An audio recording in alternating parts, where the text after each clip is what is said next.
The coffee mug hit the floor at 3:47 a.m. Keoma E's hand wouldn't stop shaking. I'm telling you, Rachel, you should hear her try to say anesthesia. Jennifer's voice carried across the break room. It's like on a tease, yaw. I seriously can't even. Rachel snorted. What about patient? She said it like patient 3 times yesterday.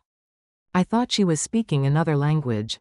Keoma bent down, picked up the pieces. Her palm was bleeding. She didn't feel it. Oh my God, Keoma. Jennifer's tone flipped. Sugar sweet. We didn't see you there. We were just messing around. You know we love your accent. It's so exotic. Keoma stood, walked to the trash, dropped the ceramic inside. It's fine, she said. You always say that, Rachel muttered. Keoma's phone buzzed. Marcus, where's my breakfast? You left without making it. She typed sorry. Early shift. His response, excuses. Always excuses. You're useless. Rachel's voice crackled over the intercom. Keoma, room 304.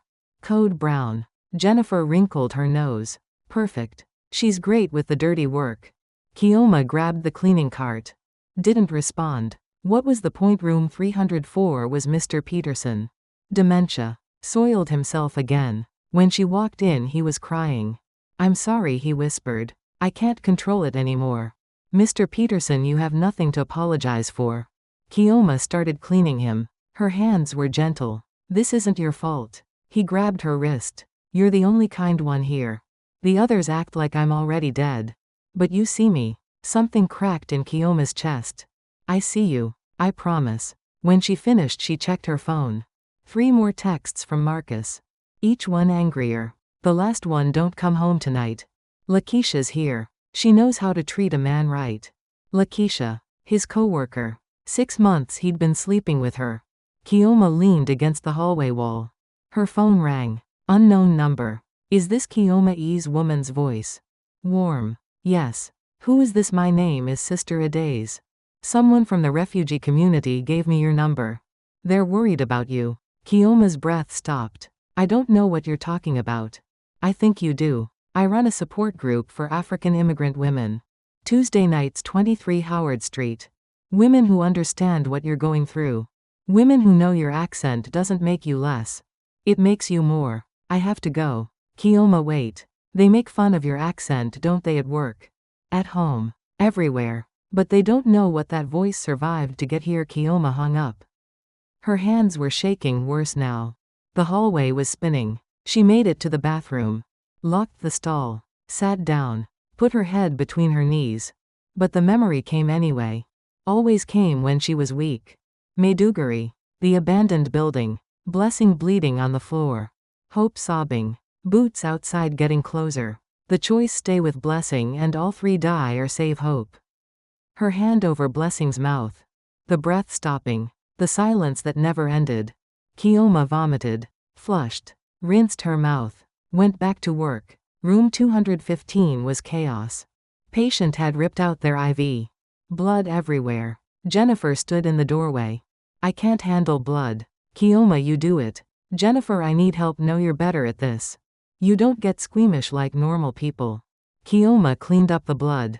Calmed the patient. Reinserted the IV. When she finished, Dr. Morrison was in the doorway. 58 years old. Senior attending. Respected by everyone. He smiled. Made her skin crawl. Excellent work, Keoma. You're very skilled. He moved closer. I've been watching you. I have a proposition. Sir, my mother needs in-home care.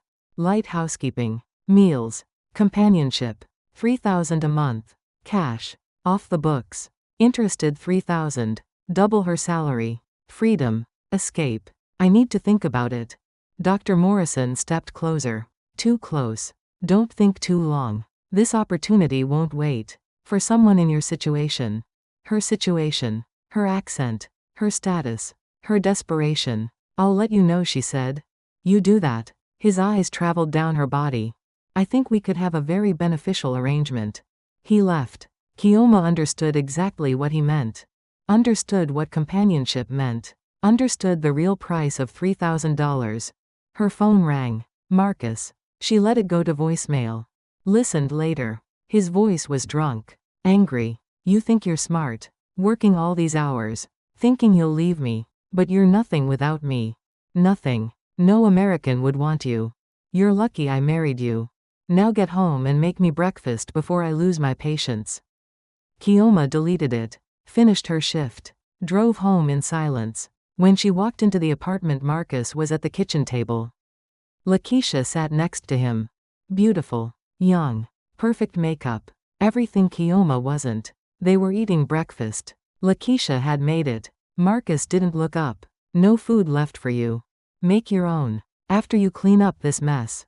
Lakeisha smiled. Morning, Kioma. Marcus and I were just saying how much easier things are when a real woman handles the house. Kioma walked past them, headed for the bedroom. Zainab's door was closed. Music blasting. Kioma knocked. What? Zainab shouted. It's me. Can I come in? I'm busy. Baby, please. I haven't seen you in 2 days. The door opened. Zainab stood there, eyes red, face hard. What do you want? I wanted to check on you. You came in late last night. Where were you? Out with Terrence.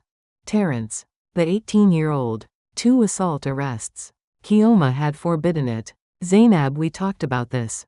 That boy is dangerous. Don't. Zainab held up her hand. Don't pretend you care who I date when you can't even stand up to dad. You let him bring his girlfriend into our house. You let everyone disrespect you. Why would I take advice from someone who doesn't respect herself? The words hit harder than Marcus's fists. That's not fair, Kioma whispered. Isn't it? You know what kids at school call me? The girl whose mom is too scared to leave. They make fun of your accent, Mom. They've heard you picking me up. They mock you. And I can't defend you because they're right. You are weak. Kioma's hand moved before she thought. The slap echoed. Zainab's head snapped sideways. When she looked back, tears filled her eyes. And something worse. Disappointment. I'm sorry. Kioma reached for her. Baby, I didn't mean. Get out of my room. Zainab, please get out. Zainab screamed. Slammed the door. Marcus's voice from the kitchen. Finally, maybe she'll learn some respect. About time you acted like a real mother. Lakeisha laughed. Kioma went to the bathroom. Locked the door. Turned on the shower to cover any sound. Sat on the floor. She pulled out her phone. Stared at Sister Adeza's number. Then at Dr. Morrison's text that had just come through. Thought about my offer. My mother really needs someone. I take very good care of people who take care of my family. Think we could have a mutually beneficial arrangement. Kioma understood. She understood everything. She understood this was prostitution with extra steps. She understood she was drowning. She understood survival sometimes meant compromise. She typed, when do I start? His response came in seconds. Tomorrow night. 8 p.m. I'll send the address. We'll discuss details privately. You won't regret this. She stared at the message until her vision blurred. Then she heard it. Zainab's voice raised in the living room. Marcus shouting. The unmistakable sound of a slap. Not Kioma being hit. Zainab. Kioma was out the bathroom door before she could think. Burst into the living room. Zainab was on the floor. Hand on her cheek. Marcus stood over her. Hand still raised. Lakeisha watched from the couch. What did you do? Kioma heard herself say. Your daughter disrespected me. Marcus's voice was calm. Terrifying. She needed correction. She's 15 years old. She's living in my house. Eating my food. Disrespecting me in front of my woman. She needed to learn. Zainab looked up at Kioma. Something desperate in her eyes. Mom, this was it. The moment. Stand up or stand down. Fight or surrender. Kioma opened her mouth. Ready to tell Marcus to leave. To never touch Zainab again. To become the mother her daughter needed. But Marcus moved toward her. She saw something in his eyes that brought back soldier's boots. Blood. Impossible choices. Go to your room, Zainab, Kioma said quietly. Mom now. Zainab's face crumpled. She ran to her room. The door slammed. Something inside broke. Marcus smiled. That's what I thought. You're learning your place. Kioma grabbed her jacket. Keys. Where are you going? Marcus demanded. Work called. Another shift. You just got home. We need the money. She left before he could respond. Got in her car. Drove. Not to the hospital. To 23 Howard Street. She parked outside. Stared at the building. Old church. Community center now. Lights warm in the windows. Women inside sitting in a circle. Talking. laughing, supporting each other. Kioma sat in her car. 40 minutes. Watching. Unable to go inside. She didn't deserve help. Didn't deserve anything. She'd let her daughter die. Lost the other anyway. Married for papers. Stayed with an abuser. About to sell herself. Just failed to protect her only living child. Her phone rang. Unknown number again. She answered. Kioma, it's me. It's James. The world stopped. James. Her first husband. Dead James. Except he wasn't dead. James, she whispered. I've been looking for you for 8 years. 8 years, Kioma. I thought you were dead. I thought I lost everyone. But someone saw you. Someone told me. Kioma, where are you? What happened? Are you safe? James the first. She couldn't form words. Emmanuel is alive too. He's here with me. We've been searching. They told us you died in the camp. You and Hope both. We mourned you. And now you're alive. Kioma, talk to me. Please. Emmanuel. Her son. 12 when she last saw him. 20 now. Alive. I can't. Kioma choked. James the first can't do this. I can't explain. I can't. Are you in trouble? Your voice sounds wrong. Are you hurt? Tell me where you are. I'll come. I'll get on a plane right now. Whatever happened, we'll figure it out. I have to go. She hung up. She sat there. Stared at her hands. These hands had held blessing as she died. These hands cleaned bedpans. These hands were about to accept money for sex. These hands were shaking so badly she couldn't hold her phone. Tomorrow night she would go to Dr. Morrison's. She would accept his proposition. She would cross a line she could never uncross. Because that's what survivors did. They made impossible choices. They kept breathing even when breathing felt like drowning. But right now she opened her car door. Walked toward 23 Howard Street. Stood at the entrance. Hand on the handle. Heart pounding so hard she thought she might die right there. She could hear voices inside. Women speaking in accents like hers. Languages like hers. Stories like hers. Kioma's hand trembled on the handle. Inside was possibility. Outside was destruction. She stood frozen between them. Unable to choose. Unable to move. Before I tell you what happens next, I need you to do something. Subscribe to this channel. Turn on notifications. Because Kioma's story doesn't end here. It gets darker. It gets harder. But it also gets real. Comment below. Tell me what city you're watching from. Kioma could be your neighbor. Your coworker. The woman at the grocery store. Her story is happening right now in your city and most of you have no idea. Let me know you're here. Let me know you're listening. Because women like Kioma need to know someone sees them. Someone hears them. Someone understands that the accent they mock is the voice of a survivor. Now let me tell you what happened when Kioma finally made her choice. Kioma's hand dropped from the door handle. She couldn't do it. Couldn't walk inside. Couldn't face those women. Couldn't pretend she deserved help. She turned back to her car. Got in. Sat there. Her phone buzzed. Text from a number she didn't recognize. This is Sister Adaze. The door is always open. Even when you walk away. Especially then. Kioma stared at the message. How did she know? Was she watching from inside another text? Come Tuesday. Or next Tuesday. Or the one after. We'll be here. We're not going anywhere. Kioma drove home. Pulled into the parking lot at 9 a.m. Sat in the car for another 20 minutes. Finally went inside. The apartment was quiet. Marcus's bedroom door was closed. She could hear voices inside. Him and Lakeisha. Laughing about something. Kioma went to Zainab's room. Knocked softly. No answer. She opened the door slowly. The room was empty. Bed unmade. Window open. Zainab had climbed out. Gone somewhere. Probably to Terrence's.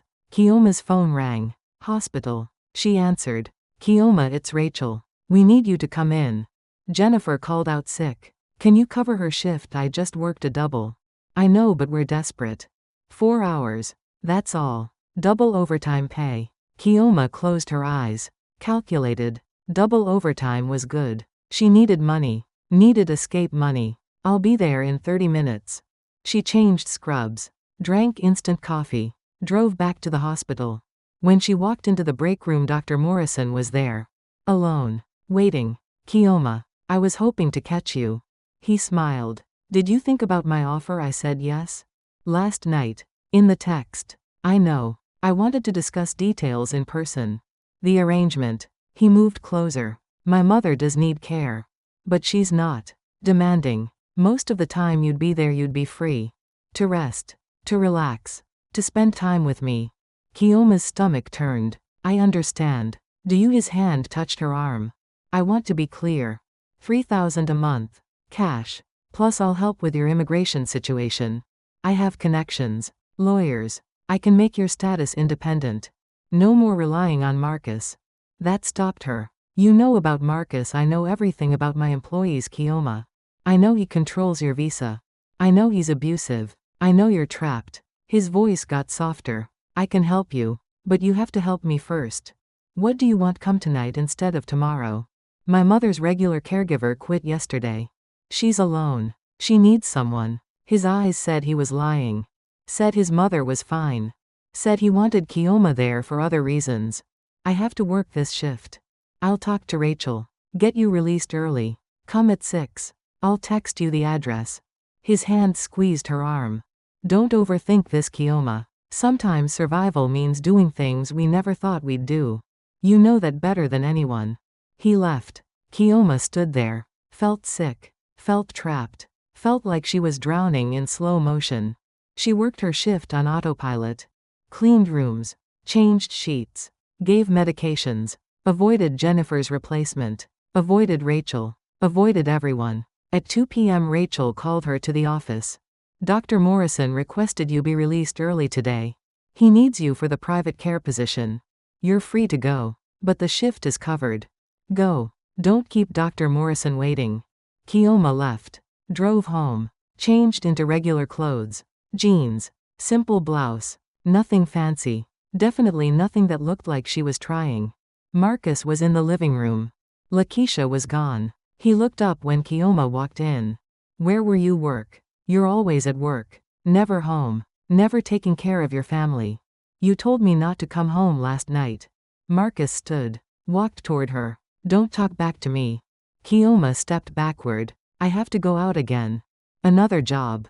Private care. What kind of private care? Elderly woman. Needs in-home help. Marcus studied her. How much? She hesitated. Knew if she told him the real amount he'd take it all. 500 a month. Give me half. For letting you use my car. My gas. Fine. He smiled. Grabbed her face. Squeezed hard enough to hurt. That's my good girl. Finally learning to be useful. He let go. Went back to the couch. Turned on the TV. Kiyoma grabbed her keys. Left. Got in the car. Checked the address Dr. Morrison had sent. Nice neighborhood. Buckhead. Expensive houses. She drove there in silence. Parked outside the address. Stared at the house. 2 stories. Perfect lawn. Big windows. Lights on inside. This was it. The moment. Go inside and cross the line. Or drive away and stay trapped with Marcus forever. Her phone buzzed. Text from Dr. Morrison. I see you outside. Come in. Front door is unlocked. He was watching. She looked at the windows. Couldn't see him but felt his eyes. She got out of the car. Walked to the front door. Opened it. The house was beautiful. Clean. Expensive furniture. Art on the walls. Nothing like Kiyoma's cramped apartment with Marcus's beer cans and Lakeisha's makeup everywhere. I'm in the living room, Dr. Morrison called. Kiyoma walked through the hallway. Found him sitting on a leather couch. Wine glass in hand. 2 glasses on the coffee table. Bottle open. No elderly mother anywhere. She's upstairs sleeping, he said like he'd read her mind. She sleeps a lot. Won't need anything for hours. Sit down. Have some wine. Relax. I should check on her. She's fine. I promise. Sit. Kiyoma sat. Stiff. Uncomfortable. Wrong. Dr. Morrison poured wine into the second glass. Handed it to her. Drink. You look tense. She took the glass. Didn't drink. Set it on the table. Kiyoma, let me be honest. My mother does need care. She has dementia. It's hard. I need someone reliable. Someone kind. Someone like you. He sipped his wine. But I also need companionship. I'm divorced. Lonely. I see you at work, how hard you work, how little appreciation you get. I want to appreciate you.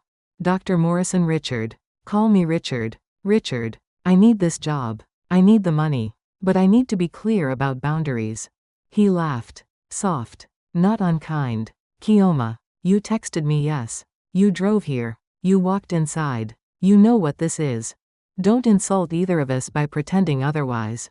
She stood. I should go. Sit down. His voice changed. Harder. You walk out that door, I'll make one phone call. Immigration. I know your status. I know Marcus sponsored you. I know you've been working unauthorized overtime under the table. I can make your life very difficult. Kioma froze. You're blackmailing me. I'm offering you a choice. $3,000 a month. Immigration help. Freedom from Marcus. All you have to do is be here twice a week. Help with my mother. Spend time with me. Make me feel less alone. He patted the couch next to him. It's not that complicated. Kioma's hands shook. She thought of Blessing. Of the choice she'd made in that building. Cover her mouth or let all three die. She'd chosen survival then. Could she choose it again now? I'll stay for an hour, she said quietly. I'll meet your mother. I'll see if this is something I can do. Richard smiled. That's all I ask. For now. Kioma sat back down. Picked up the wine glass. Drank. It tasted expensive. Wrong. Like betrayal. They sat in silence for a moment. Then Richard spoke. Tell me about Nigeria. About what brought you here. I don't talk about that. Why not? Because it's not your business. Richard leaned back. Fair enough. Let me tell you about me instead. I'm 58. Divorced 15 years. 2 kids who don't talk to me. Ex-wife took everything in the divorce. I rebuilt. Became senior attending. Made good money. But money doesn't fix lonely. He looked at her. You understand lonely, don't you? Kioma didn't answer. I see it in you. Every day at work. You're surrounded by people but completely alone. Marcus doesn't see you. Your daughter doesn't respect you. Your coworkers mock you. But I see you. I see how strong you are. How much you've survived. You don't know anything about me. Don't I? Nigerian. Immigrant. Probably came through refugee system. Lost family. Married Marcus for papers. Now trapped. Am I close? Kioma's jaw tightened. How do you know all this? I pay attention. I ask questions. I care. He reached over. Touched her hand. Let me help you, Kioma. Let me be the person who actually helps you for once. She pulled her hand away. Stood. I need to meet your mother. If I'm going to do this job, I need to see what I'm dealing with. Richard stood too. Led her upstairs. Opened a bedroom door. An elderly woman lay in bed. Eyes closed. Breathing steady. Peaceful. Mom, Richard said softly. This is Kioma. She's going to help take care of you. The woman's eyes opened. Looked at Kioma. Smiled. Oh, how lovely. Are you the new nurse? Yes, ma'am, Kioma said. You have such a beautiful accent. Where are you from? Dear Nigeria. How wonderful. My Richard always brings such interesting people around. I'm Dorothy. It's so nice to meet you. Kioma felt something crack. Dorothy was kind. Real. Actually did need care. Maybe this job was legitimate. Maybe Richard wasn't lying. Maybe Kioma was wrong. I'll leave you two to get acquainted, Richard said.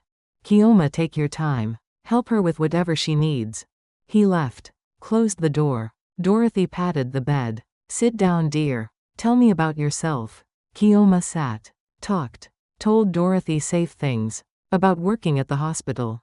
About Zainab. About loving Atlanta. Dorothy listened. Asked questions. Was genuinely interested. After an hour, Richard knocked.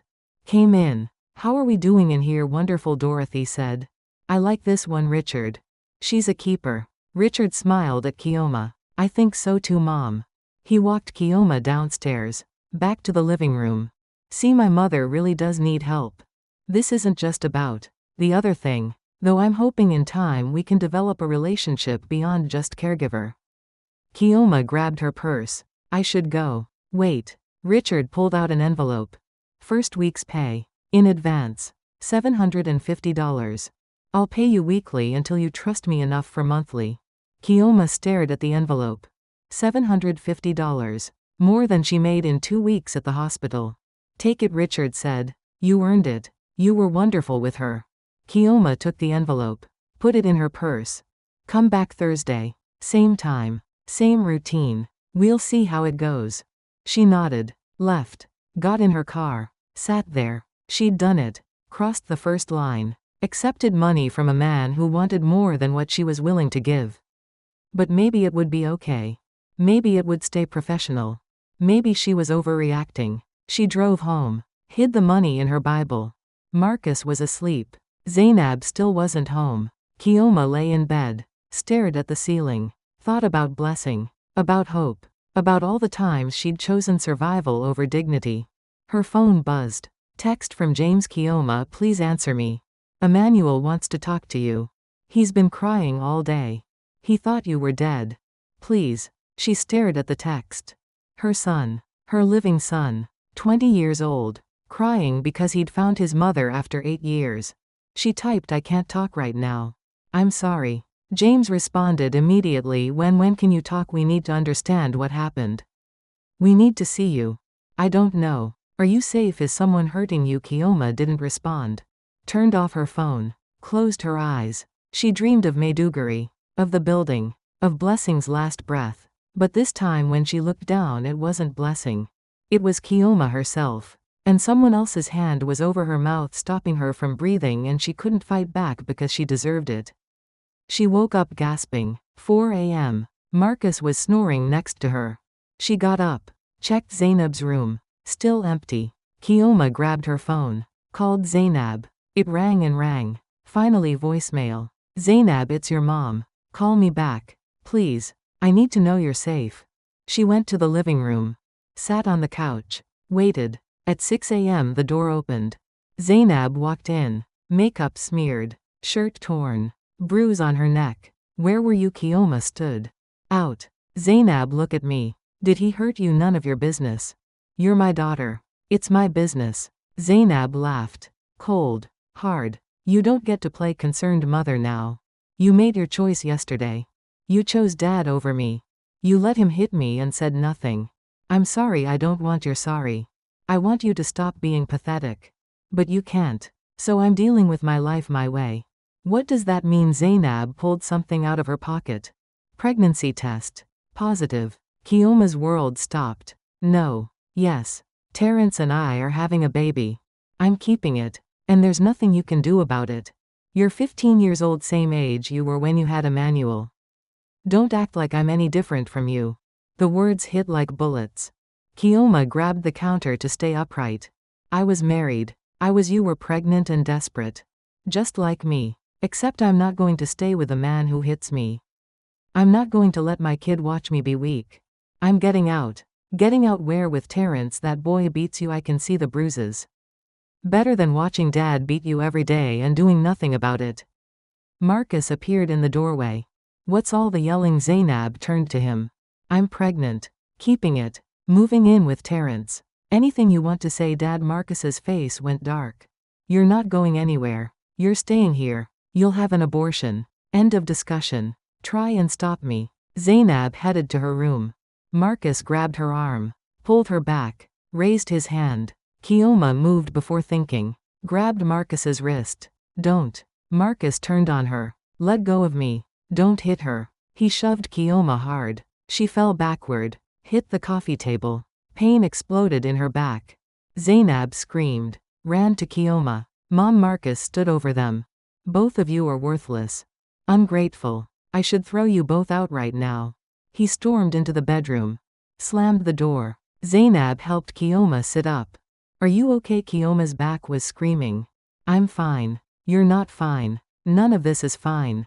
Zainab was crying now. Why do you stay with him? Because I have no choice. You always have a choice. No. Kioma looked at her daughter. You don't understand. My visa depends on him. If I leave, I get deported. I go back to Nigeria where there's nothing left. Where everyone I loved is dead. I stay because it's the only way to survive.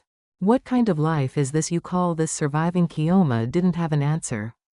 Zainab stood. I'm leaving. Today. I'm packing my stuff and going to Terrence's. You can't stop me.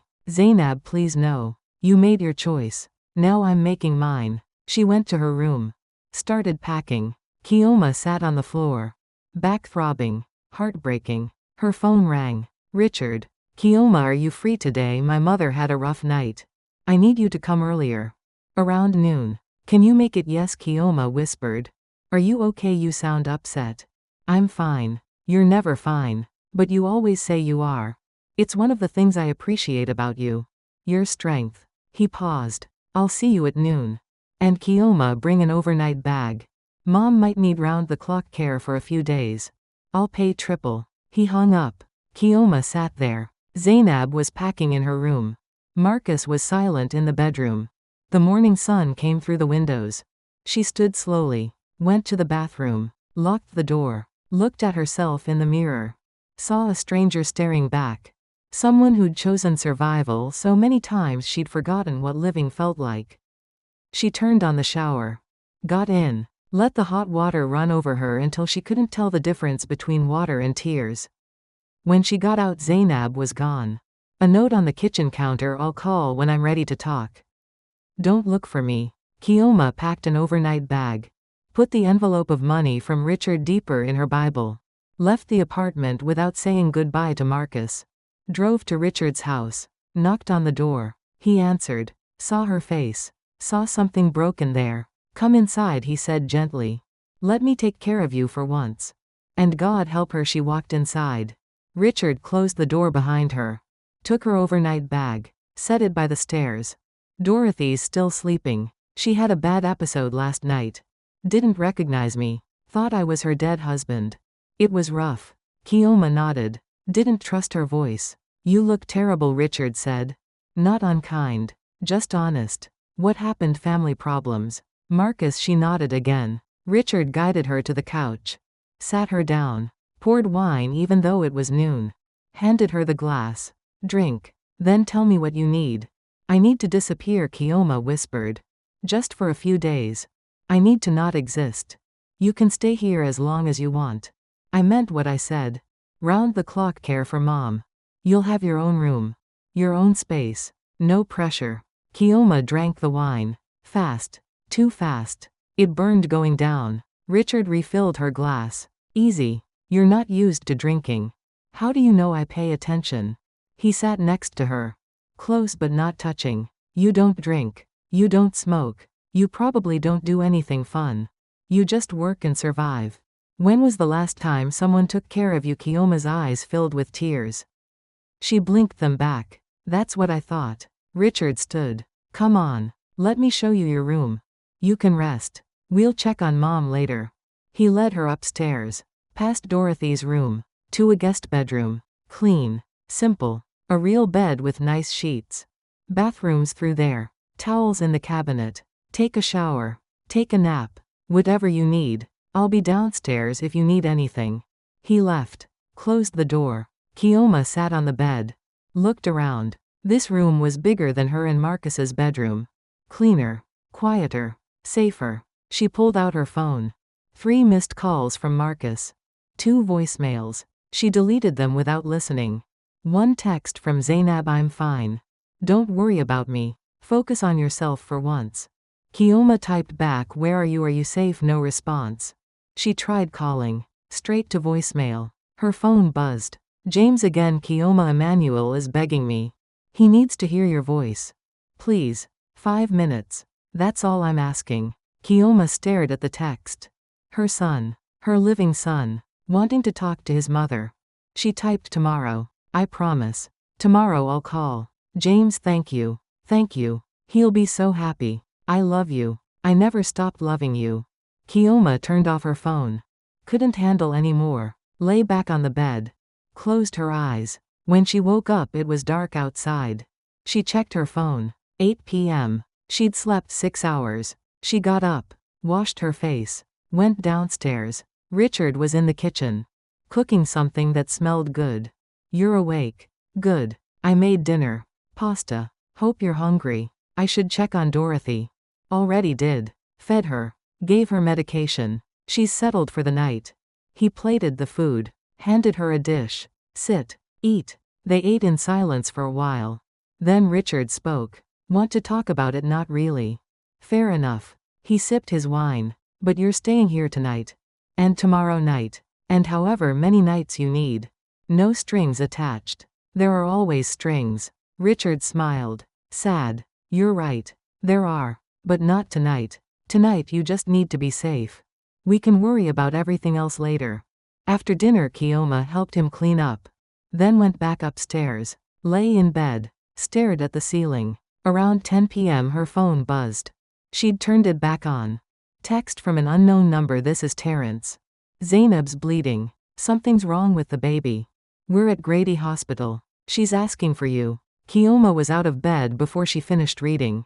Grabbed her keys. Ran downstairs. Richard was in the living room. What's wrong, my daughter? Hospital. I have to go. I'll drive you. You're shaking too hard. No, I'm driving. Let's go. They drove to Grady in silence. Richard didn't ask questions. Just drove fast. When they got there Kioma ran to the desk. Zainab is. She came in with bleeding. Where is she? The nurse checked. Room 14. Down the hall. Kioma ran. Found the room. Zainab was in the bed. Pale. Crying. Terrence sat in the corner. Looked scared. Mom, Zainab sobbed. Mom, I'm so sorry. I lost the baby. I lost it. Kioma grabbed her daughter. Held her tight. It's okay, baby. It's okay. I'm here. I'm so sorry. I know you didn't want me to keep it, but I lost it anyway and now I have nothing. Shush.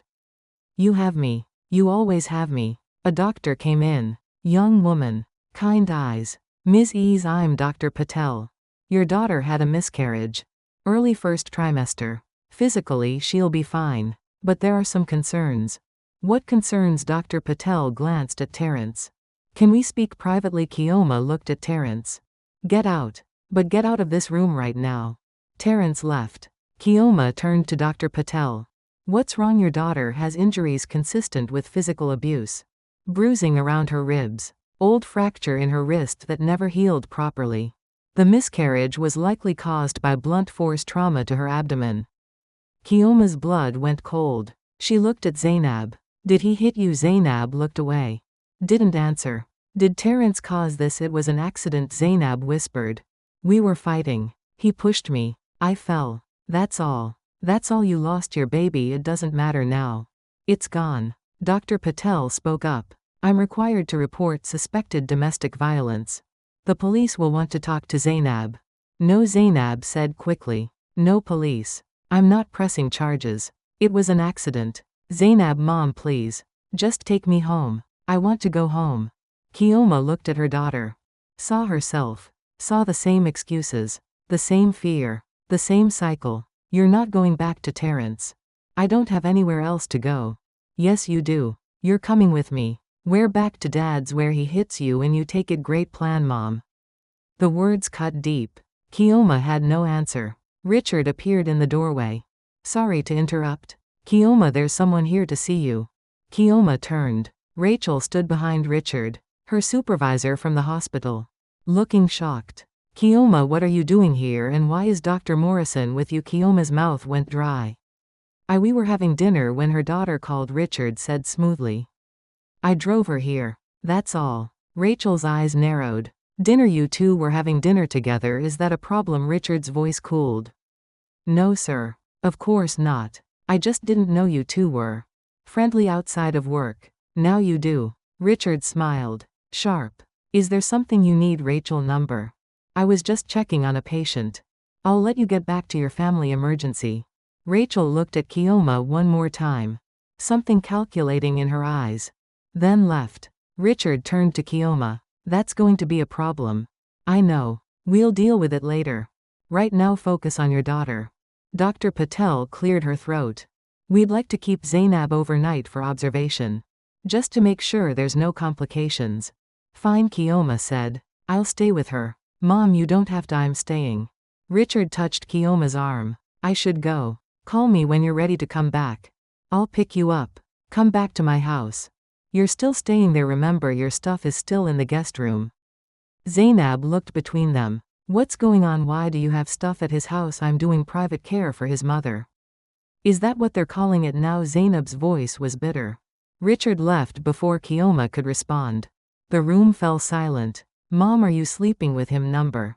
But you're going to. Zainab, don't lie to me. I can see it. You're doing the same thing you've always done.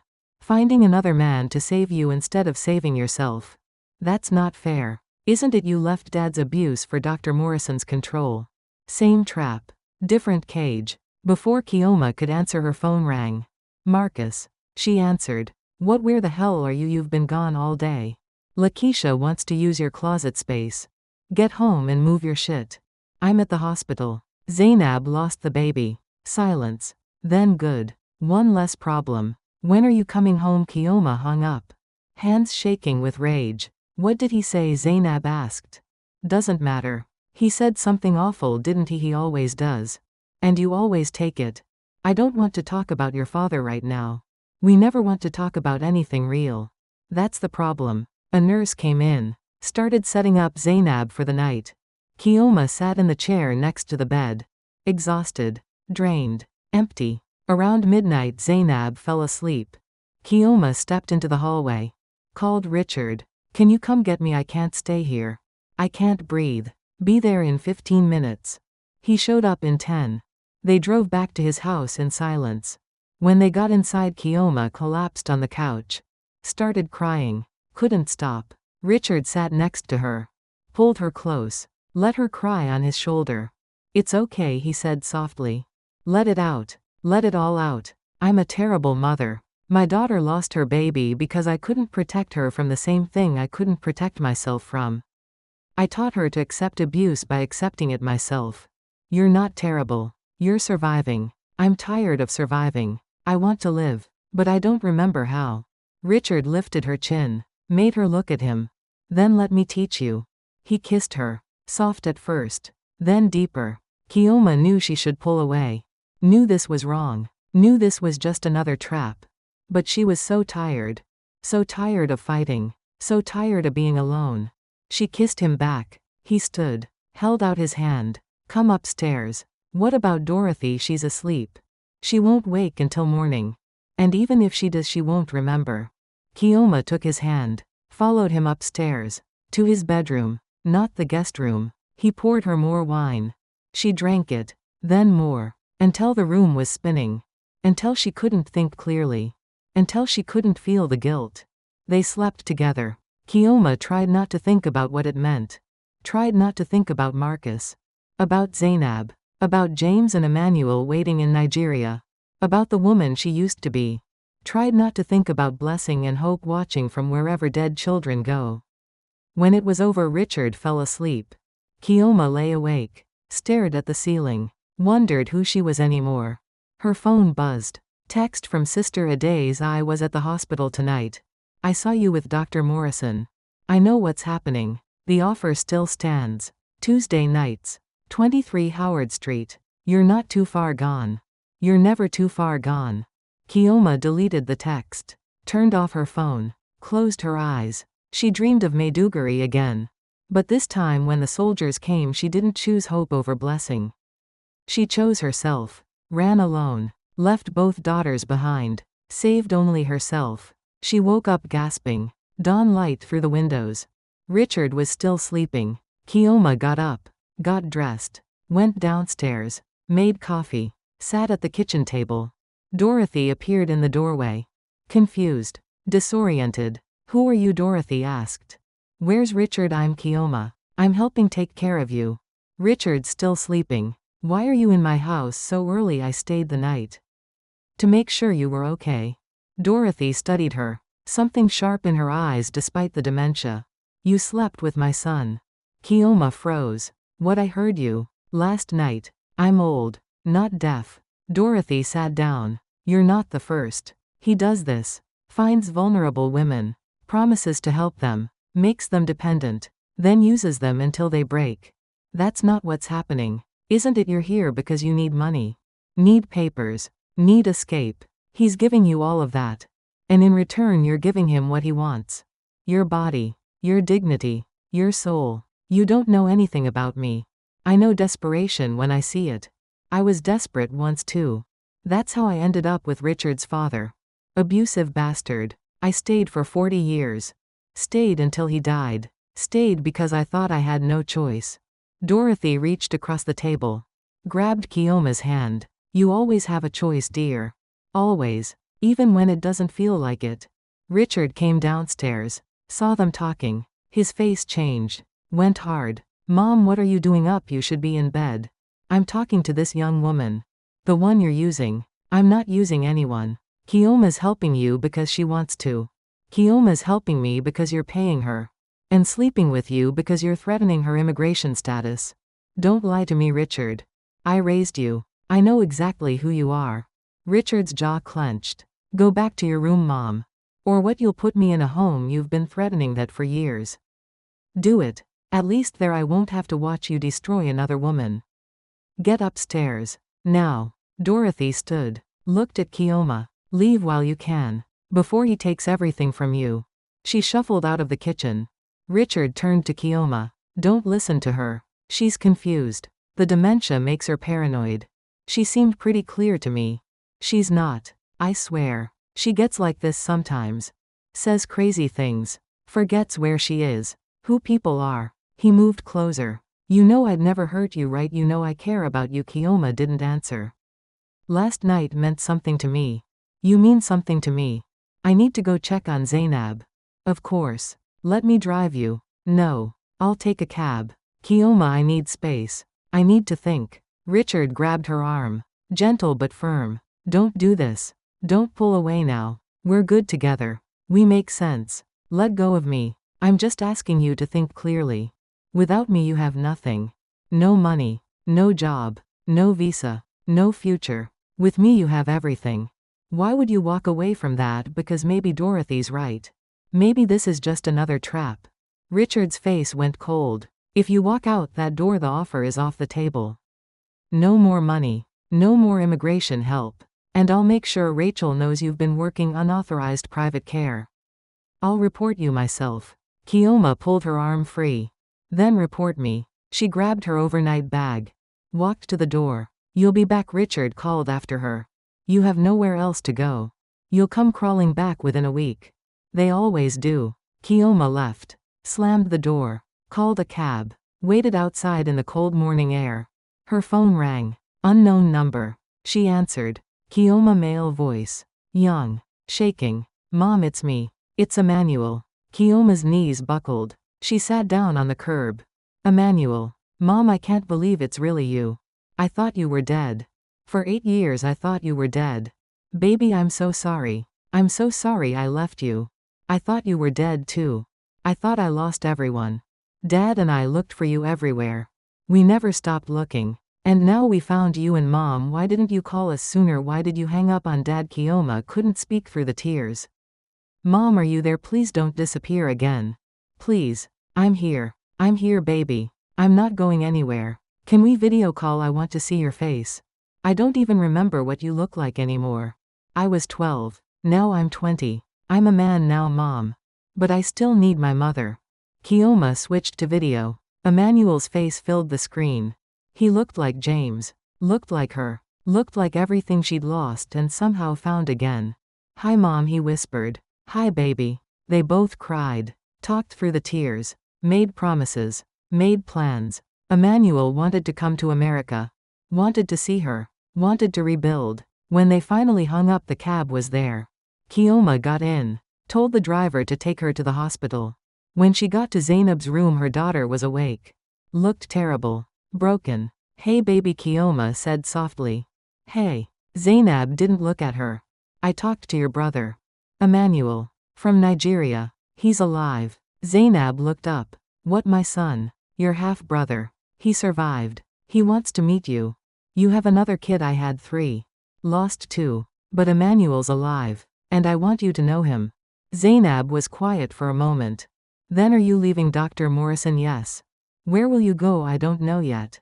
But not back to your father. Never back to him. What about me? Kioma sat on the bed. Took Zainab's hand. You're coming with me. Wherever I go. We'll figure it out together. No more running. No more hiding. No more letting men control us. Mom, how we have no money. No place to go. I have some money saved. And there's a place. A support group. For women like us. Sister Adaze told me about it. We're going Tuesday night. A support group for survivors. For women who need help learning how to be strong. Zainab squeezed her mother's hand. Okay. We'll go together. Kioma nodded. For the first time in 8 years she felt something besides fear. Something besides shame. Something that might have been hope. But then her phone buzzed. Text from Marcus. Lakeisha's pregnant. We're getting married. I want a divorce. You have 30 days to get out of the apartment. After that you're on the street. And just like that the hope disappeared.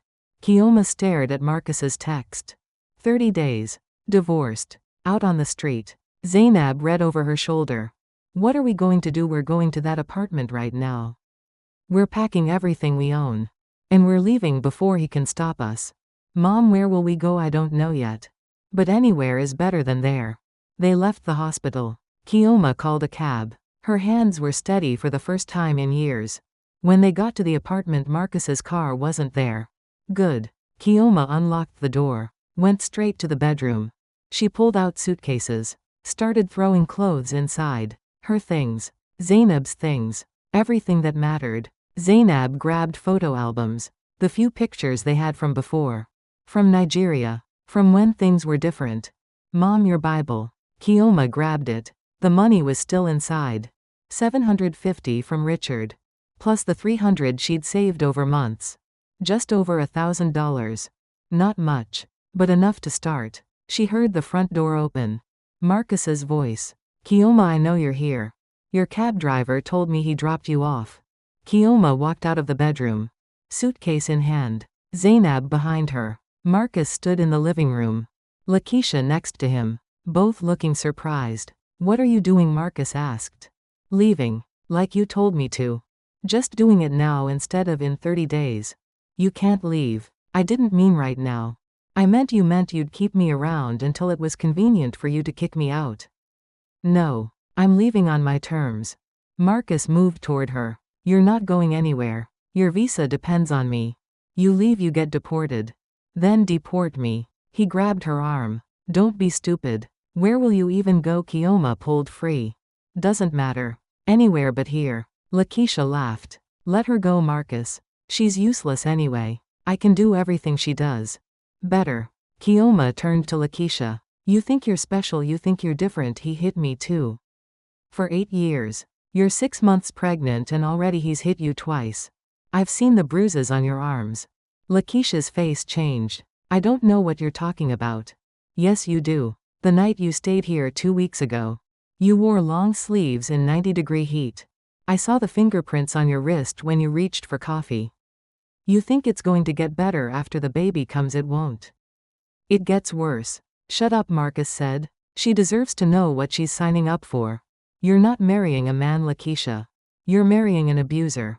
Just like I did. I said shut up. Marcus raised his hand. Kioma didn't flinch. Hit me.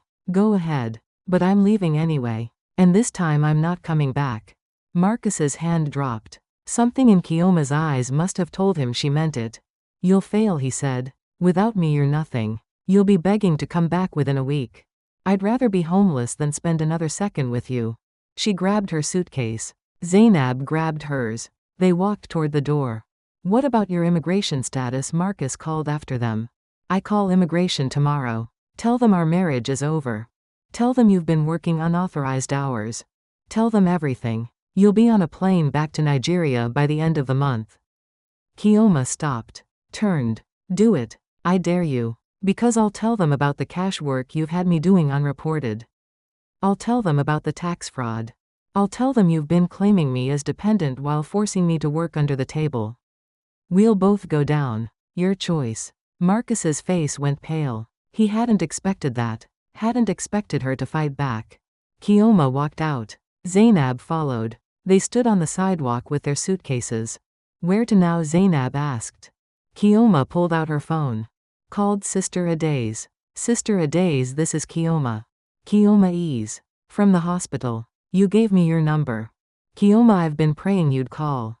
What do you need? My daughter and I just left my husband. We have nowhere to go.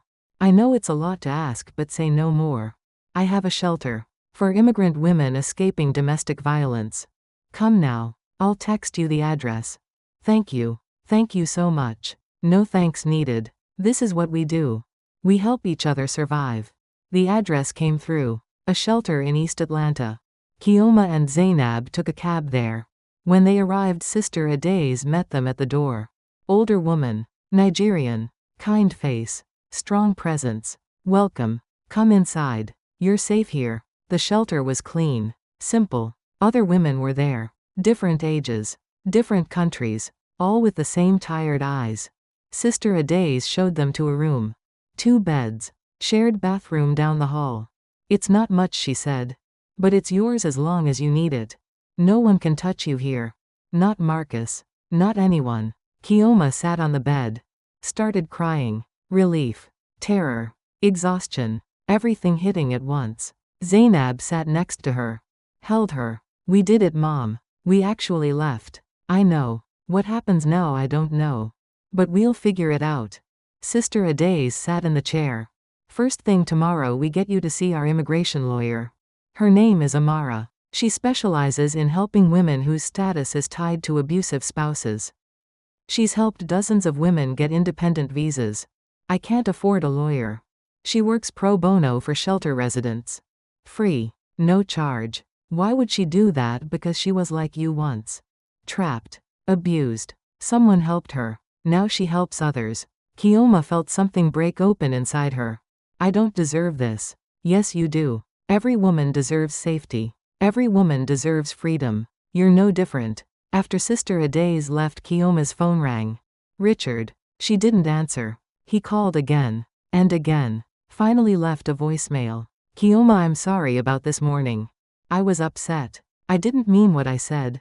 Come back. Please. I need you. Mom needs you. I'll double the pay. $4,000 a month. And I promise no pressure about anything else.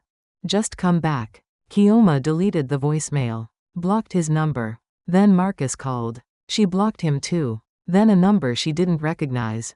She answered. Kioma's woman's voice. Professional. Cold. Yes, this is Officer Patricia Williams with Immigration Enforcement.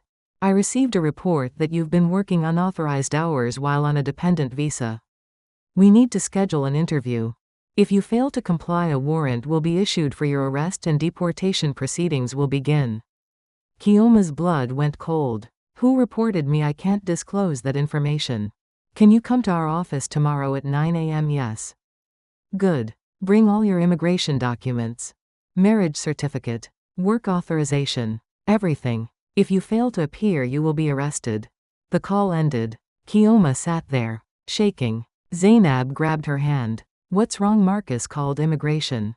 They want to see me tomorrow. What does that mean? It means I might get deported. Sister Adaze came back. She'd heard everything through the thin walls. I'm calling Amara right now. She'll meet us at the immigration office tomorrow. Don't worry. We've dealt with this before. What if it's too late? What if they arrest me? They won't. Trust me. Amara knows how to handle this. That night Kioma couldn't sleep. Lay awake thinking about everything. About Marcus. About Richard. About the choice she'd made in that building in Maiduguri. About blessing and hope. About whether she deserved to stay in America or if this was punishment for all her failures. Around 3 a.m. her phone buzzed. Text from James Emmanuel. Can't sleep. He's too excited about talking to you tomorrow. He's been planning what to say for hours. Please don't break his heart again. Please. Kioma typed back, I won't. I promise. Tomorrow. We'll video call. And we'll make a plan for him to visit. Thank you. I love you. I never stopped. I love you too. She put the phone down. Closed her eyes. Finally slept. Morning came too fast. Sister Adaze drove Kioma and Zainab to the immigration office. Amara was waiting outside. Young Nigerian woman. Sharp suit. Sharper eyes. Kioma, I'm Amara. Don't worry. I've reviewed your case already. Sister Adaze sent me your information last night. We have options. What kind of options? Come inside. Let's talk to them first. Then we'll strategize. They went into the building. Officer Williams met them in a small interview room. Middle-aged white woman. No expression. Ms. Ease. Thank you for coming. I have some questions about your work status. Amara spoke up. Before we begin, I need to clarify my client's situation. Ms. Ease is a victim of domestic violence. Her husband has been using her visa status to control her. This is a clear case of I'm aware of the allegations. Officer Williams interrupted. But that doesn't change the fact that she's been working unauthorized hours. That's a violation of her visa terms. Her husband forced her to work those hours. Took all the money. Threatened her with deportation if she refused. That's illegal. That's he said, she said. I need proof. Kioma pulled out her phone. I have recordings. Of him threatening me. Of him demanding I work extra shifts. Of him saying he'd call you if I tried to leave. She played one. Marcus's voice filled the room. You work whatever shifts I tell you to work. You give me every penny. And if you ever try to leave, I'll have immigration throw you out of this country so fast you won't know what hit you. Officer Williams's expression didn't change. That's helpful. But it doesn't solve the visa issue. Your status is tied to your husband. If he withdraws sponsorship, you have no legal right to stay. Amara leaned forward. Actually, she does. Ms. Ease qualifies for a VAWA petition. Violence Against Women Act. She can self-petition for permanent residency without her husband's involvement. I'm filing the paperwork today. That process takes months. Which is why I'm also requesting prosecutorial discretion. My client is not a priority for removal. She's a healthcare worker. No criminal record. Victim of abuse. She should be granted deferred action while her VAWA petition is processed. Officer Williams looked at Kioma. Is this what you want to stay in America to go through this process? Kioma thought about Emmanuel. About rebuilding. About finally being free. Yes, she said. I want to stay. Even knowing your husband will fight this, even knowing it might take years, yes. Officer Williams pulled out a form. Fine. Sign here. This acknowledges that you're aware of the proceedings. You'll need to check in monthly. Miss an appointment and you'll be arrested immediately. Understand? I understand. Kioma signed. They left the office. Once outside, she collapsed against the wall. It's not over, Amara said. But it's a start. The VAWA petition is strong. And I have something else. What? I did some digging into your marriage. Marcus filed the sponsorship paperwork, but he never completed the final affidavit of support. Technically, you've never been properly sponsored. Your visa has been in limbo for years. Kioma stared. What does that mean? It means he's been lying to you. He never had full control over your status. He used your fear to manipulate you. Made you think you were completely dependent on him when legally you had options all along. Kioma felt rage building. 8 years. 8 years of abuse because of a lie. How'd I make him pay? We document everything. We file charges. Domestic abuse. Immigration fraud. Financial exploitation. We make sure he never does this to another woman. What about Lakeisha? She's pregnant with his baby. She doesn't know what she's getting into. Amara pulled out a card. Give her this. My number. Tell her when she's ready to leave I'll help her too. They drove back to the shelter. Kioma felt lighter. Felt like maybe she could actually do this. That evening was Tuesday. Support group night. Sister Adays drove Kioma and Zainab to 23 Howard Street. Inside, 15 women sat in a circle. All ages. All backgrounds. All survivors. This is Kioma and her daughter Zainab, Sister Adays said. They're new. Let's welcome them. The women clapped. Warm. Genuine. Kioma felt tears forming. We're going around the circle, one woman said. Sharing our stories. You don't have to share if you're not ready. But we're here to listen if you are. Woman after woman spoke. Stories of abuse. Of survival. Of immigration struggles. Of learning to stand up. Of finding strength they didn't know they had. Then it was Kioma's turn. She looked around the circle. Saw herself in every face. My name is Kioma, she started. I'm from Nigeria. I've been in America for 8 years. And for 8 years I let people mock my accent. Let my husband beat me. Let my boss exploit me.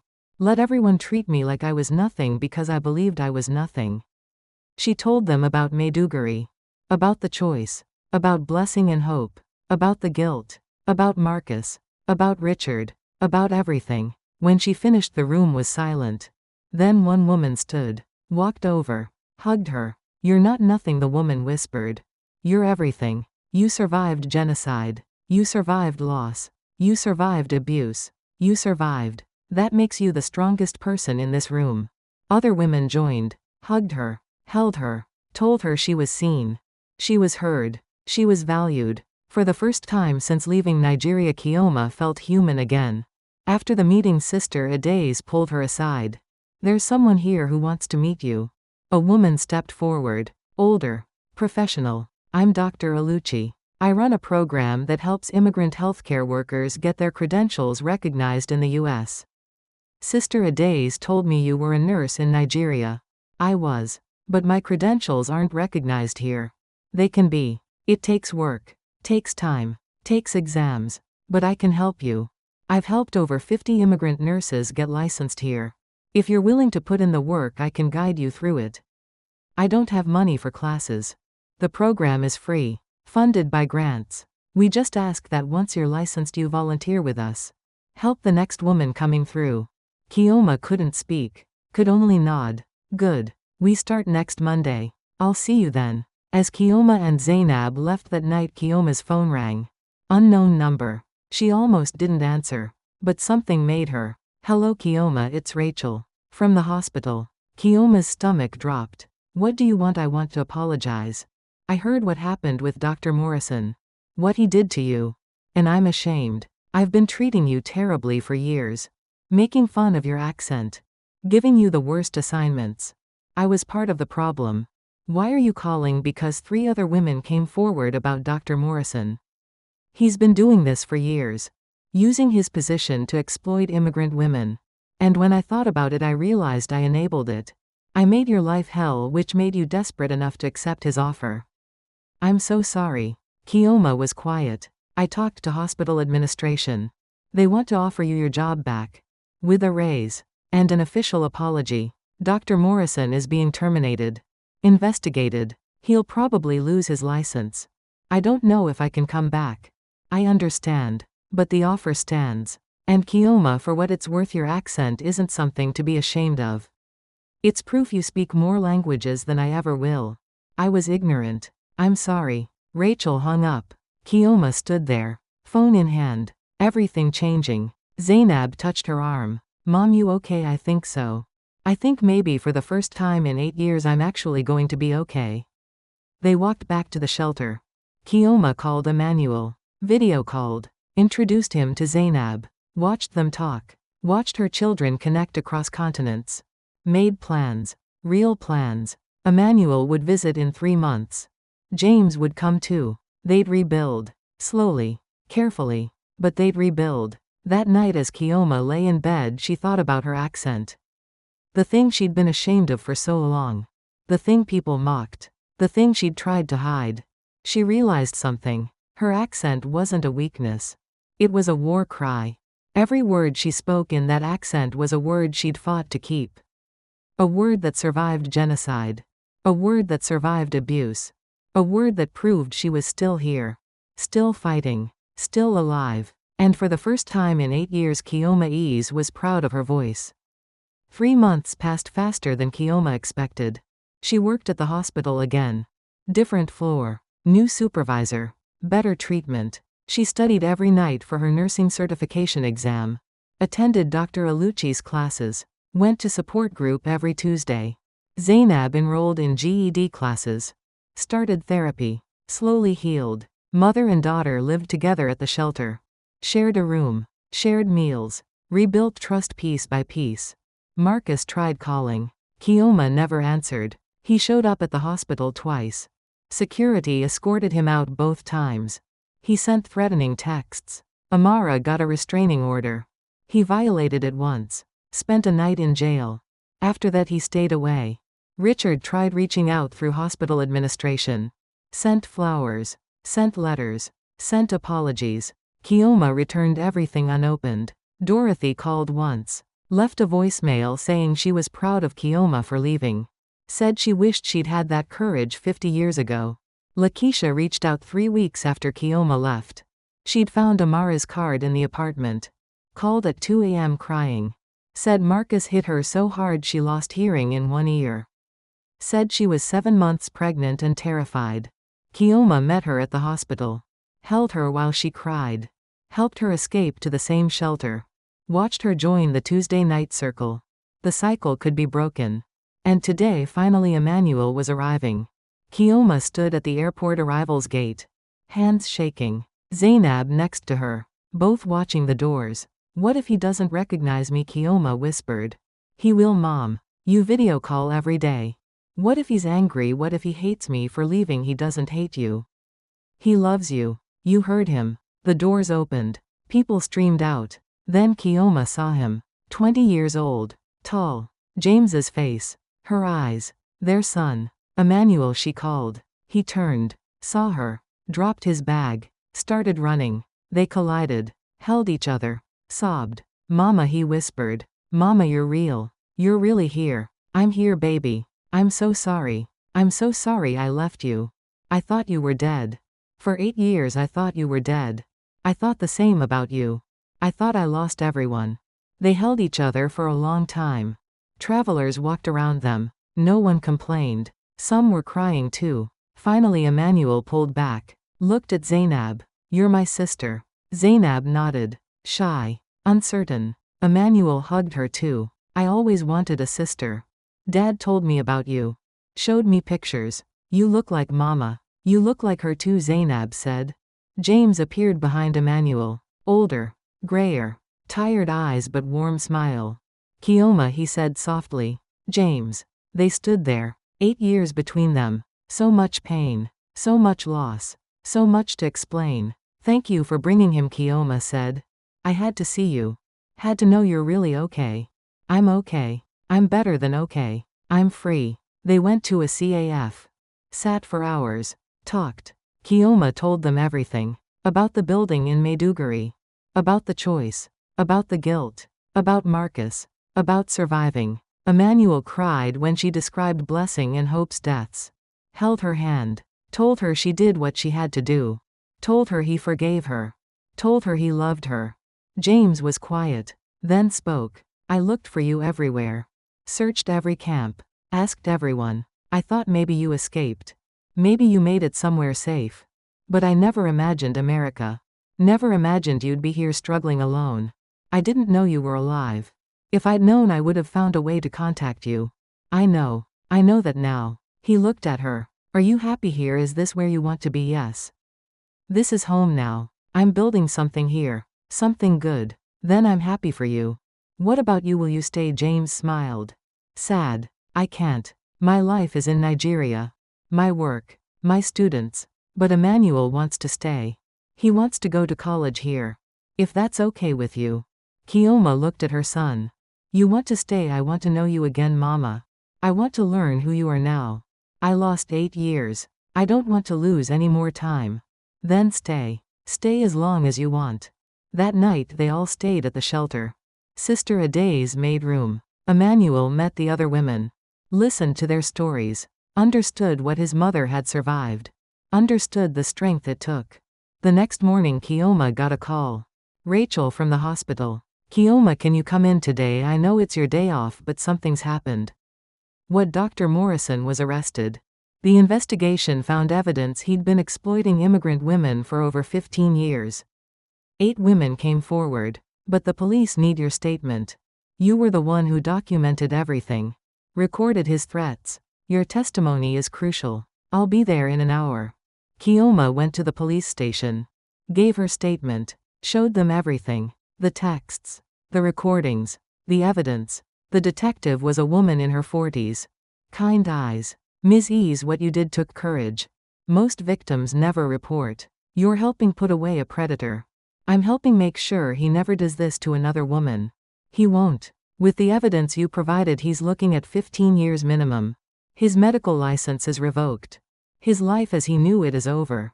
Kioma felt nothing. No satisfaction. No revenge. Just tired relief. When she left the station, Marcus was waiting outside. Kioma, we need to talk. No, we don't. You have a restraining order. Just listen. Please. 5 minutes. You have 2. Marcus looked terrible. Thinner. Older. Broken. Lakeisha left me. Took the baby. Filed for custody. She's saying I abused her. She's using your testimony as evidence. My lawyer says I might lose everything. Good. I came to ask you to drop the charges. To stop cooperating with her case. Please. I'm begging. Why would I do that? Because I'm sorry. I'm truly sorry. I know I hurt you. I know I was wrong. But I'm asking you woman to woman, don't destroy my life. Kioma looked at him. This man who'd beaten her, controlled her, made her feel worthless, who was now begging, you want mercy from me after 8 years of abuse, after threatening me with deportation, after hitting our 15-year-old daughter, you want mercy, yes? No. Kioma, you destroyed yourself, Marcus.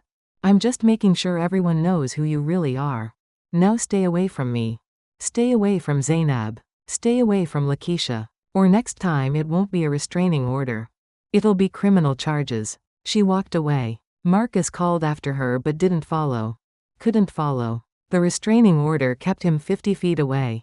When Kioma got back to the shelter, Emmanuel was waiting. Mama, can we go somewhere, just us? I want to talk about something. They went to Piedmont Park. Sat on a bench. What is it, baby? I want to understand. About that day. About blessing and hope. About why you chose hope over blessing. Kioma's chest tightened. Emmanuel, I'm not judging. I'm trying to understand. I've been thinking about it for 3 months. Trying to imagine being in that situation. Making that choice. And I can't. I can't imagine choosing between my siblings. I couldn't either. Until I had to. Tell me. Tell me everything. I need to know. So Kioma told him. Every detail. The blood. The screaming. Blessing's wound. Hope's terror. The boots getting closer. The impossible math. Save one or lose all 3.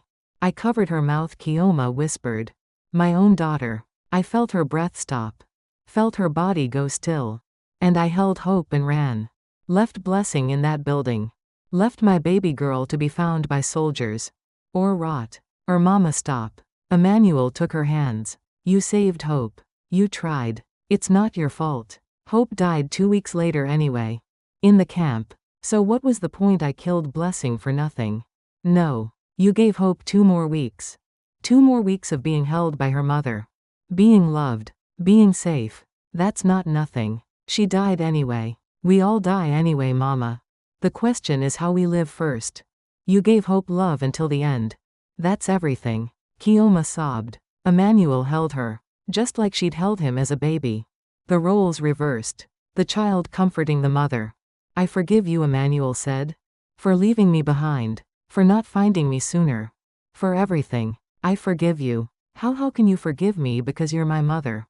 Because you survived. Because you're here now. That's all that matters. They sat there for a long time. Healing. Together.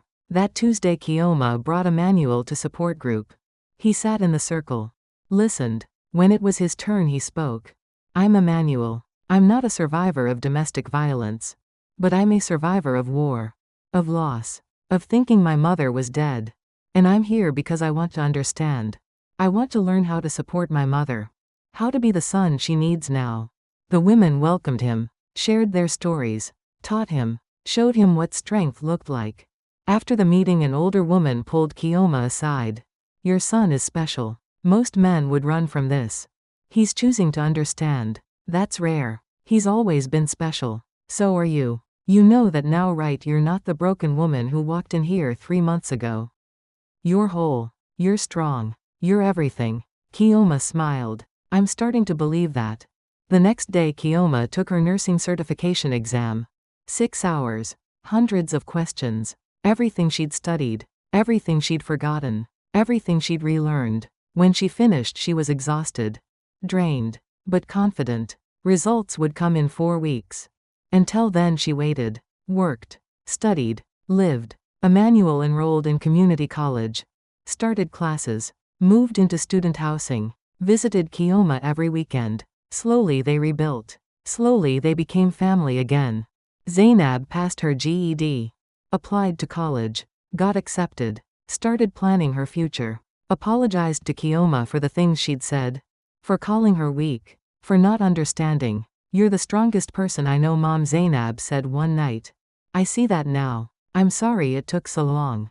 You were a child protecting herself. You have nothing to apologize for. I do. I was cruel. I said terrible things. I made everything harder. And now you're here. You stayed. You healed with me. That's all I needed. 4 weeks later the letter came. Kioma opened it with shaking hands. Congratulations. You have passed the NCLEX examination. You are now a licensed registered nurse in the state of Georgia. Kioma screamed. Called Emmanuel. Called Zainab. Called Sister Adaze. Called Dr. Alucci. Called everyone. That night they celebrated. All the women from the shelter. All the women from support group. Sister Adaze. Amara. Dr. Alucci. Emmanuel. Zainab. Even James on video call from Nigeria. We're so proud of you, Mama, Emmanuel said. You did it. You actually did it. We did it, Kioma corrected. All of us. I couldn't have done this alone. The next week the hospital offered her a full-time RN position. Double her previous salary. Benefits. Respect. Recognition. You've earned this, the new supervisor said. Your experience. Your skills. Your compassion. We're lucky to have you. Kioma started her first day as a registered nurse. Wore her scrubs with pride. Walked through the hospital with her head high. Jennifer saw her. Looked away. Embarrassed. Ashamed. Rachel approached. Kioma. Congratulations. You deserve this more than anyone. Thank you. I mean it. I'm sorry for how I treated you. I'm working on being better. Learning to recognize my bias. To challenge it. That's all any of us can do. Recognize. Learn. Change. That afternoon Kioma had a patient. Elderly woman. Confused. Scared. Reminding her of Dorothy. Where am I? The woman asked. Who are you? You're in the hospital. I'm Kioma. I'm your nurse. I'm here to take care of you. You have such a beautiful accent. Where are you from? For the first time in 8 years Kioma smiled with pride. Nigeria. I'm from Nigeria. How wonderful. Tell me about it. So Kioma did. Told her about Maiduguri. About the culture. The food. The language. The beauty before the war. Spoke with her full accent. Didn't hide it. Didn't soften it. Didn't apologize for it. The woman smiled. Your English is remarkable. I can barely speak one language properly. You speak two. That's a gift. Thank you. It took me a long time to see it that way. After her shift Kioma went to the cemetery. She'd found out where the memorial garden was. A place for people to remember lost loved ones. She'd bought a small plaque. Had it engraved. Blessing and hope ease. Beloved daughters. Gone but never forgotten. Your mama loves you still. She placed it among the flowers. Sat there. Talked to them. I'm okay now, babies. Your mama is okay. I have Emmanuel back. I have Zainab. I'm a nurse again. A real nurse. I'm using my voice. The voice you used to love. The voice that sang you to sleep. I'm not hiding it anymore. I'm proud of it. Proud of who I am. Proud of where I come from. Proud of what I survived to get here. She felt peace. Finally. After 8 years of guilt and shame and fear. Peace. That Sunday Emmanuel and Zainab took her out. Surprise celebration. Drove to a Nigerian restaurant Kioma didn't know existed. Inside the smell of jollof rice. Egusi soup. Plantains. Home. We thought you'd like to eat food from home, Emmanuel said. Real food. Not the American version. They ate. Laughed. Spoke Igbo mixed with English. Didn't care who heard. Didn't care who stared. The owner came over. Nigerian woman in her 60s. You're Kioma Ease. From Sister Adaze's group. Yes. How did you know? I've heard your story. Many of us have. You're inspiring other women. Showing them they can leave. They can survive. They can thrive. I'm just one woman. One woman who refused to stay silent. Who refused to accept abuse as normal. Who refused to let her accent be used against her. That's everything. After dinner they walked through the city. Kioma looked at everything differently now. She belonged here. Not because a man said so. Not because paperwork said so. But because she'd earned it. She'd fought for it. She'd survived for it. Her phone rang. Unknown number. She almost didn't answer. But did. Is this Kioma E's woman's voice?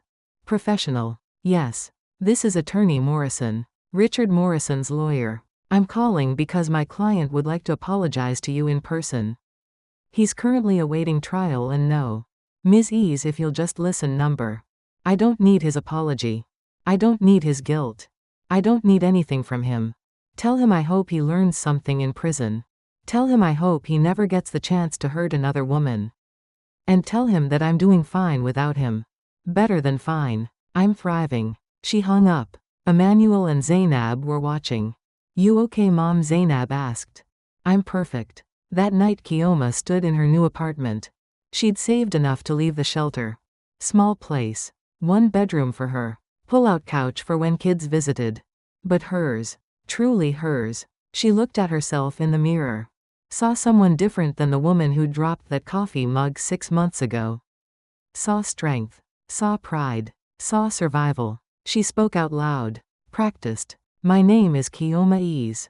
I'm a registered nurse. I'm a mother. I'm a survivor. And my accent is not my weakness.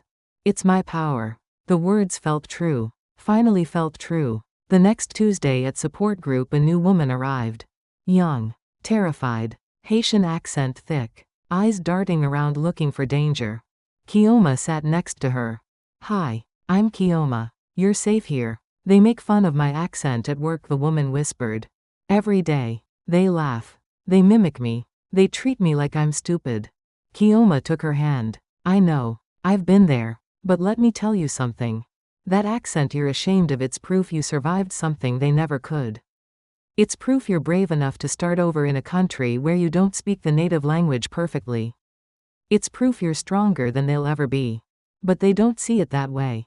They don't have to. You do. That's all that matters.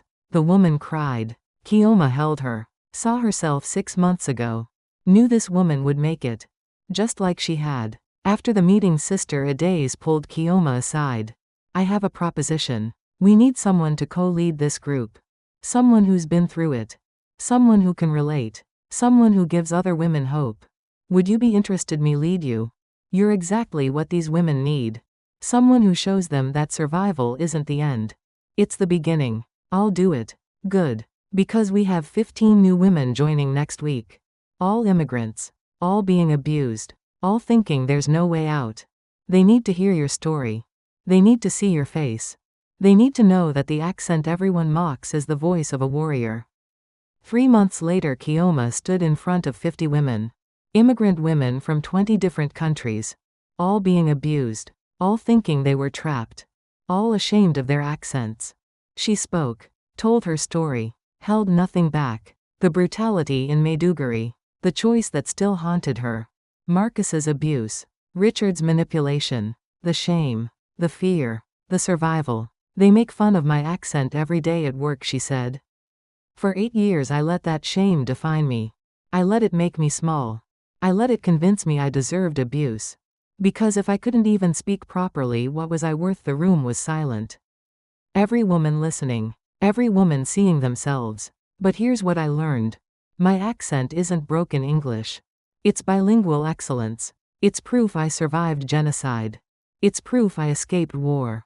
It's proof I started over in a country where everything was foreign and terrifying. It's proof I'm still here despite everything that tried to kill me. She paused. Looked at every face. When someone mocks your accent, they're mocking the fact that you know more than one language. They're mocking the fact that you're brave enough to live in a country where you're constantly translating in your head. They're mocking the fact that you survived things they never could. Don't let them make you small. Your accent is your war cry. Use it. The women stood. Applauded. Some crying. Some smiling. All understanding. After the meeting, woman after woman came to thank her. To hug her. To tell her they needed to hear that. That they'd been ashamed of their voices for so long. That they were ready to stop hiding. Emmanuel was waiting outside. Drove her home. Mama, I'm proud of you. Thank you, baby. No, I mean it. What you're doing helping these women, it's important. You're changing lives. They changed mine first. I'm just paying it forward. When they got to her apartment, James was there. He'd flown in to surprise her. Brought pictures. Letters. Memories from Nigeria. They sat together. 3 of them. James. Kioma. Emmanuel. Zainab joining later. Family. Fractured but healing. Different but whole. I'm not asking you to come back, James said. I know your life is here now. But I wanted you to know I'm proud of who you've become. You're not the woman I married. You're stronger. Braver. More complete. Thank you for bringing Emmanuel to me. Thank you for becoming the mother he needed. For showing him what strength looks like. That night Kioma couldn't sleep. Went to the window. Looked out at Atlanta. Her city now. Her home. She thought about the woman she used to be. The one who cleaned up broken coffee mugs while coworkers laughed. The one who took Marcus's beatings in silence. The one who almost sold herself to Richard. The one who was ashamed of her voice. That woman was gone. In her place was someone new. Someone whole. Someone proud. Someone free. Kioma spoke into the darkness. Voice strong. Accent thick. Unapologetic. My name is Kioma Ease. I am 42 years old. I am from Nigeria. I am a registered nurse. I am a mother. I am a survivor. And they still make fun of my accent every day at work. But now I know what they don't know. This accent survived genocide. This accent buried 2 daughters and found 1 son. This accent learned a new language while grieving in the old one. This accent is not my weakness.